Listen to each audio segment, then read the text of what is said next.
Good morning everyone, welcome to the channel. आज हम the Hindu का ये वाला एडिटोरियल डिस्कस करने वाले हैं। तो टुडे इट इज़ 28 नवंबर और आज के द हिंदू में ये एडिटोरियल आया है जो कि इंडिया के पॉपुलेशन प्रॉब्लम को बेसिकली डिस्कस करता है और बताने की कोशिश करता है कि किस तरीके से इंडिया का जो नॉर्थ और साउथ स्टेट्स का डिवाइड है वो काफ़ी इंडिया के लिए घातक हो सकता है आगे आने वाले समय में। तो ये एडिटोरियल रुक्मिणी एस के द्वारा लिखा गया है। ये डेटा जर्नलिस्ट हैं चेन्नई में और रामकृष्ण श्रीनिवासन ने कंट्रीब्यूट किया है इस डेटा एनालिसिस पे। तो पूरे एडिटोरियल में बेसिकली बात हुई है कि रेट्स ऑफ फर्टिलिटी जो हैं falling fast enough in parts of India that population declines are on the horizon.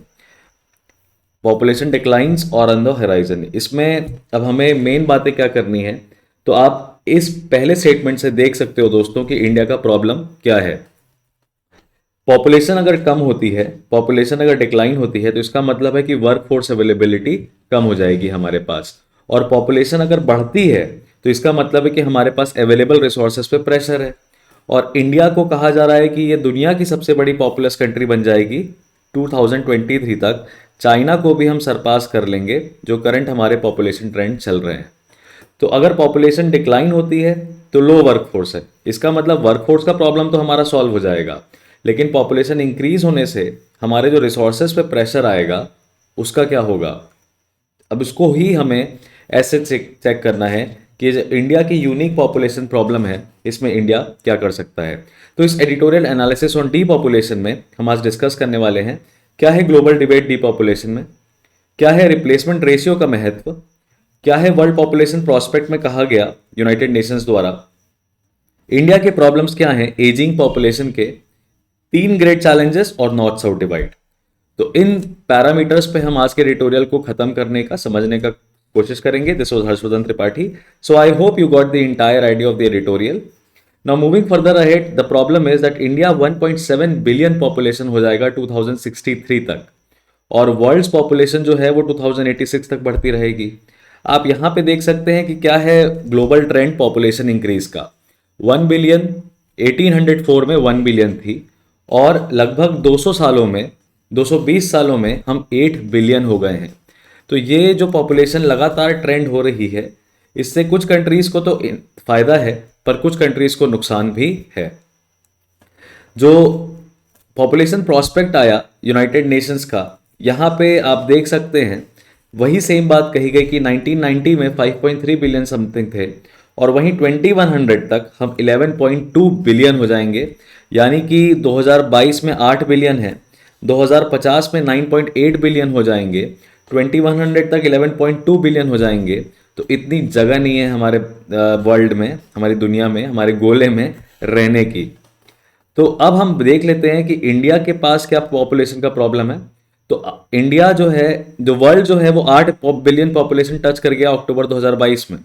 China का जो पॉपुलेशन है वो डिक्लाइन कर रहा है और इंडिया का पॉपुलेशन अभी राइज कर रहा है। अगले 40 साल तक भारत की आबादी लगातार बढ़ती रहेगी। इसी के साथ साथ हालांकि एयर क्वालिटी बेकार होने की वजह से, व्हीकुलर पॉल्यूशन ज़्यादा होने की वजह से लाइफ एक्सपेक्टेंसी को कम होना चाहिए था, लेकिन यहाँ पे लाइफ एक्सपेक्टेंसी भी इंसान की बढ़ती हुई नज़र आ रही है क्योंकि मेडिकल और हेल्थ केयर एडवांसमेंट काफ़ी ज़्यादा हो चुका है। आप यहाँ पे यूनाइटेड नेशंस के डेटा में देख सकते हैं कि 1990 से 1995 के बीच में 65 ईयर्स थी और 2095 से 2100 में अगले 100 सालों में ये 83 ईयर्स हो जाएगी। अब ये प्रॉस्पेक्ट्स है, ये प्रोजेक्टेड ग्लोबल लाइफ एक्सपेक्टेंसी है। अगर कोई इमरजेंसी आ गई, लोग सडनली मरने लगे, सेहत बुरी होने लगी, तो हमें चेक करना पड़ेगा कि क्या ये प्रॉस्पेक्ट सही था या गलत था। बट हम प्रॉस्पेक्ट्स को फैक्ट्स नहीं मानते। इंडिया की लाइफ एक्सपेक्टेंसी खुद 1950 में 35.21 थी। आप समझ सकते हो कि क्या हेल्थ स्टेटस था उस टाइम पे, कितना बुरी हेल्थ कंडीशन थी। और वो 2100 तक 81.96 ईयर्स हो जाएगी।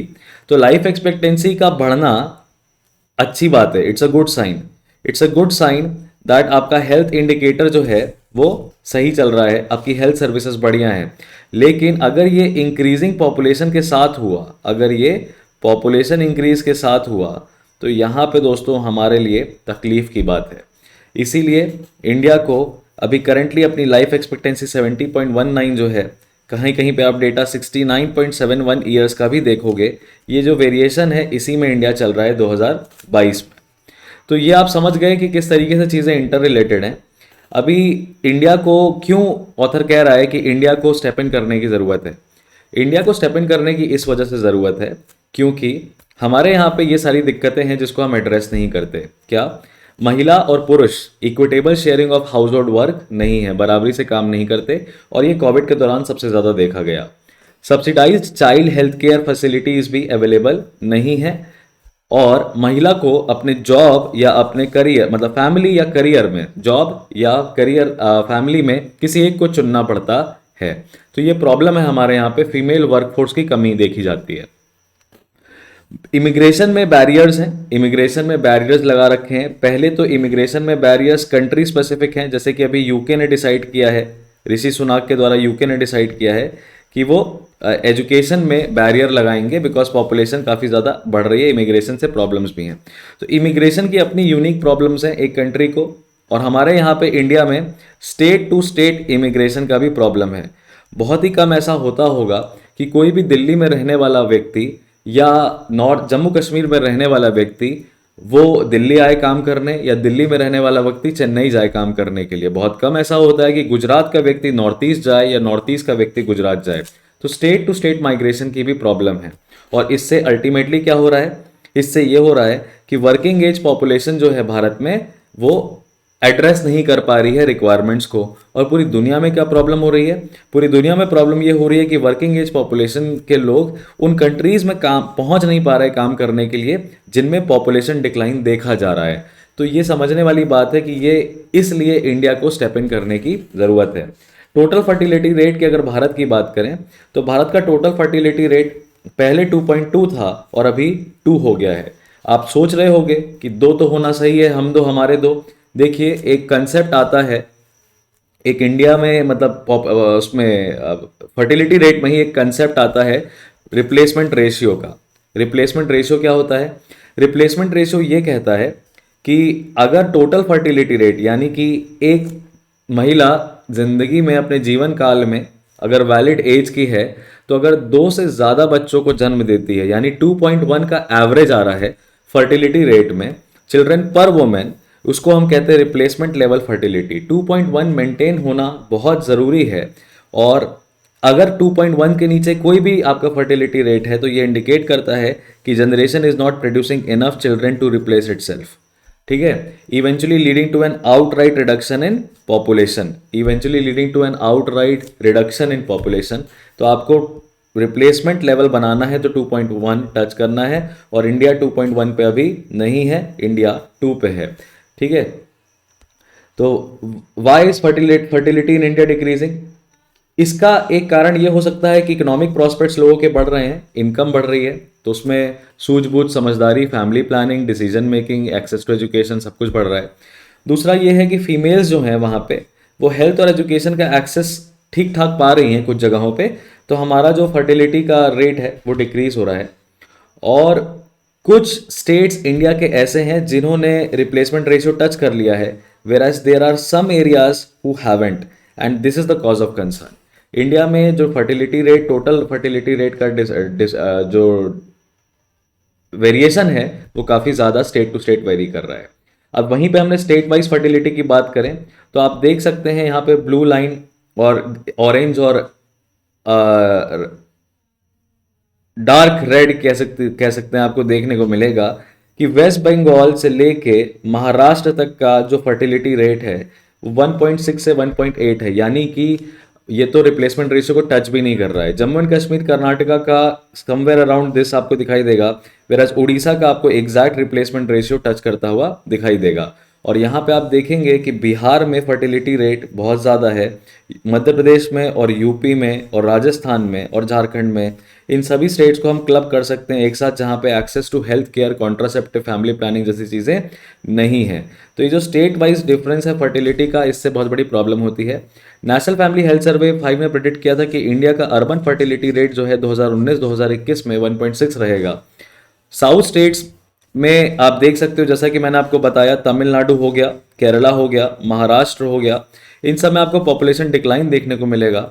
और जहाँ पे लार्जर फर्टिलिटी रेट हैं वहाँ पे भी रिप्लेसमेंट रेशियो टच नहीं कर पा रहे हैं। उसका कारण क्या है? उसका कारण यह है कि हेल्थ इंफ्रास्ट्रक्चर पुअर है, यानी कि इनमें अगर फर्टिलिटी रेट ज़्यादा भी है तो रिप्लेसमेंट रेशियो फिर भी नहीं टच कर पा रहे। बच्चे पैदा तो हो रहे हैं पर सर्वाइव नहीं कर पा रहे। तो इनके इम्पैक्ट्स क्या होंगे? हमारी पॉपुलेशन बूढ़ी होती चली जाएगी, बूढ़ी होने के साथ वर्कफोर्स की कमी आ जाएगी, सोशल असिस्टेंस प्रोग्राम में प्रेशर आ जाएगा, और उससे होगा क्या? Contribution to economic growth less होगा, लेकिन प्रेशर पेंशन रिसोर्सेज पे बढ़ता चला जाएगा। इकोनॉमिक डिपेंडेंस उन कंट्रीज पे हो जाएगी हमारी जो वर्कफोर्स प्रोवाइड करते हैं, और एजिंग वुमेन के लिए बदलते दौर में, बदलते समय में दिक्कतें ज़्यादा हो सकती हैं। इंडिया कैसे इन सारे इश्यूज को रिजॉल्व कर सकता है? How can India resolve this issue particularly with the southern states?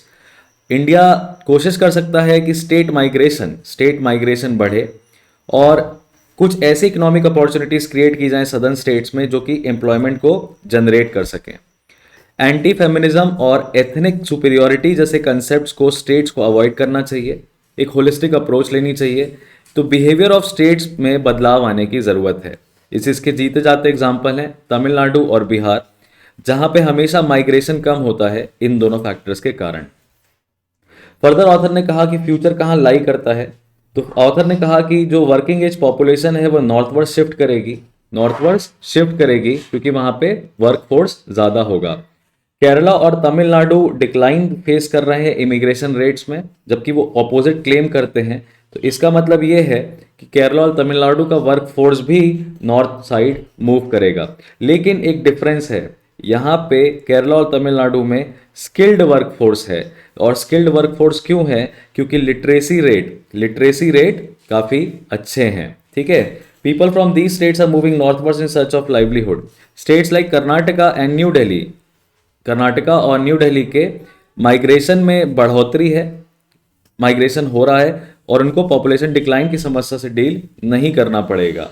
तो लास्ट में इंडिया के पास 3 यूनिक चैलेंजेस बचते हैं और 3 यूनिक सॉल्यूशंस हैं कि हमारा जो सेक्स रेशियो है हमें उसको सुधारने की कोशिश करना चाहिए। नॉर्थ साउथ डिवाइड जो है उसको कम करने की कोशिश करनी चाहिए in terms of literacy rate, in terms of gross enrolment in higher education which mean skilled workforce. South workers फिर भी रिप्लेसेबल नहीं है नॉर्थ वर्कर्स से, क्योंकि उनके पास कला है और यहाँ नॉर्थ वर्कर्स में लेबर फोर्स ज़्यादा है। और तीसरा आखिरी ऑथर कहता है कि शार्प हिंदू मुस्लिम टोन जो है वो रिमेन्स अ प्रॉब्लम, यूनिटी में प्रॉब्लम करता है, जबकि फर्टिलिटी रेट दोनों रिलीजन्स के कन्वर्ज कर रहे हैं, एक जैसे हैं। तो यहाँ पे ऑथर ने लास्ट में सजेस्ट किया कि हमें कुछ ऐसी अप्रोच लेनी है कि वेलफेयर ऑफ द पीपल को हम बैलेंस कर सकें उनकी वल्नरेबिलिटी टू इकोनॉमिक फैक्टर्स के साथ, क्योंकि ये पॉपुलेशन से डिपेंडेंट है, और economic productivity of the country को ध्यान में लेके चलें और डीपॉपुलेशन में नॉर्थ और साउथ स्टेट्स को इन्वॉल्व करें। So this was a pretty much direct analysis of the entire editorial. Try to read the editorial, try to corroborate it with these facts. So this was Harshvardhan Tripathi signing off. I'll see you guys in the next analysis.